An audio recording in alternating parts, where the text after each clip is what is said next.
Bismillahirrahmanirrahim. Alhamdulillahirrabbilalamin. Allahumma sholli ala Sayyidina Muhammad wa ala ali Sayyidina Muhammad. Kawan-kawan, beberapa dari yang nonton video saya sebelumnya tentang control box merek Sun CBS 1 Plus ini.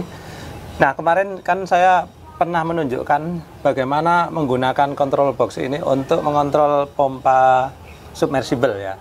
Nah, di situ saya menyinggung bahwa pompa biasa pun bisa. Nah, kali ini saya akan peragakan bagaimana control box ini bisa mengontrol pompa ini ya kawan-kawan. Nah, saya terangkan sedikit, nanti detailnya akan saya jelaskan nanti setelah percobaan ya. Nah, biasanya ya kawan-kawan, kabel dari pompa itu kan dicolokkan langsung ke listrik ya. Kemudian pompa ini karena pompa otomatis ya, kalau keran dibuka maka dia akan nyala sendiri, terus kalau keran ditutup dia akan mati sendiri gitu ya. Nah, prinsip kerjanya kan seperti itu.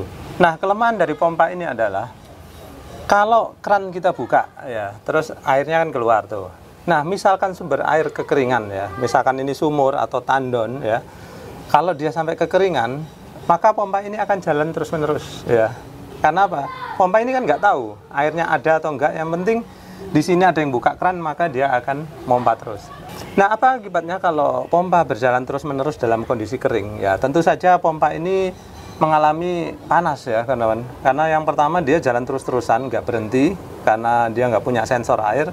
Kemudian yang kedua, ya mungkin akan cepat mengalami keausan ya, karena dia berputar tanpa ada pendinginan dari air itu sendiri gitu. Nah, control box ini bisa berfungsi untuk memberitahu pompa ini seandainya air sudah habis, maka pompa ini akan dihentikan gitu ya. Nah, caranya yaitu kabel ini yang tadinya itu biasanya langsung dicolok dari sumber listrik PLN, sekarang dia dimasukkan ke dalam sini ya kan. Nah, kemudian sumber listriknya dari mana? Sumber listriknya adalah dari kabel hitam ini ya kan. Nah, sumber listrik ini selain dia untuk memberikan power ke sini, dia juga nanti akan membagi power ke pompa gitu ya kawan-kawan. Jadi tenaganya memang ada dua ya, tenaga untuk pompa, kemudian tenaga untuk nyalakan ini sendiri. Nah, mungkin kan kawan-kawan penasaran, Pak, nanti wattnya jadi tinggi. Tenang aja, ini wattnya sangat rendah ya kawan-kawan. Yang tinggi itu hanya di sini. Nah, selain itu ya kawan-kawan, di sini kita memiliki 3 kabel lagi yang ujung-ujungnya memiliki sensor. Nah, kalian yang belum tahu ini fungsinya apa, silakan kalian lihat di video saya sebelumnya ya. Ini udah pernah saya jelaskan. Nah, ini nanti kita akan atur sedemikian rupa sehingga dia bisa melindungi pompa dari kekeringan ya kawan-kawan. Nah, di sini nanti kabel atau sensor yang memiliki kabel warna biru nanti posisinya paling bawah, kemudian yang kuning ini di tengah, terus yang merah paling atas ya. Nah, yang merah ini ya kawan-kawan, dia baru bisa menyalakan pompa kalau air yang tadinya habis udah nyampe di level sensor merah ini. Nah, kemudian kalau air habis ya, ketika ketinggian sudah melewati sensor yang kuning ini, maka pompa akan mati ya, sehingga pompa tidak akan nyala terus-menerus dalam kondisi kering gitu ya kan. Nah, kemudian yang biru ini ya, ini hanyalah sebagai referensi ya. Ini harus dicelupkan untuk membuat kuning dan merah ini berfungsi, itu aja ya kan. Sekarang saya akan pasang dulu ketiga sensor ini ya. Baik, sekarang 3 sensor udah terpasang ya kawan-kawan. Ini pada prakteknya, ini kalau sumber air kalian di dalam sumur, maka ya sensor ini harus kalian masukkan ke dalam sumur ya, mengikuti pipa ini. Nah, kalau ini sumbernya dari tandon, ya terserah kalian atur, entah ditempel di dinding tandon atau kalian buat satu pipa yang turun, kemudian kalian ikat seperti ini ya. Pipanya boleh pipa yang dipakai menghisap atau sekedar pipa pembantu aja ya, atau tongkat pun boleh ya, yang penting sensornya ini bisa menggantung sedemikian rupa. Kemudian jaraknya ini silakan kalian atur sendiri, dimana kalian yang merasa nyaman gitu ya. Baik, sekarang air akan mulai saya masukkan ke sini ya. Baik, sekarang kawan-kawan perhatikan ya, ini udah saya isi air ya kawan-kawan, udah sampai menyentuh yang atas ya, sehingga harusnya pompa ini kalau keran saya buka dia bisa nyala. Dan perhatikan, dia seharusnya mati ketika sensor ini sudah tidak tersentuh air lagi ya. Bismillah.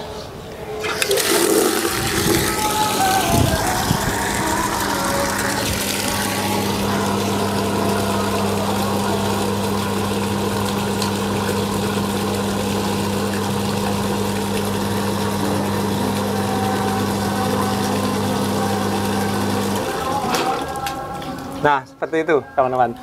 Perhatikan ya, sebelum dia mengalami kekeringan ya kawan-kawan, pompa ini udah dimatikan oleh control box ini, sehingga sangat baik, sangat aman untuk pompa. Nah, itulah keistimewaannya ya kawan-kawan. Sekarang kita akan buktikan ya, kalau kita isi air kembali, apakah dia akan nyala kembali ya. Jadi perkiraan saya, pompa akan nyala kembali ketika sensor yang sini udah tersentuh air ya kawan-kawan.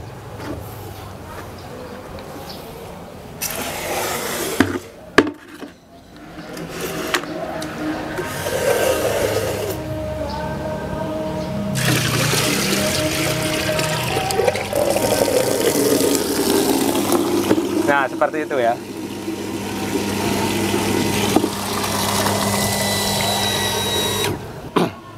Nah, jadi demikian ya kawan-kawan. Ternyata memang terbukti bahwa control box ini dengan 3 sensornya ini bisa menyelamatkan pompa dari jalan kekeringan gitu ya.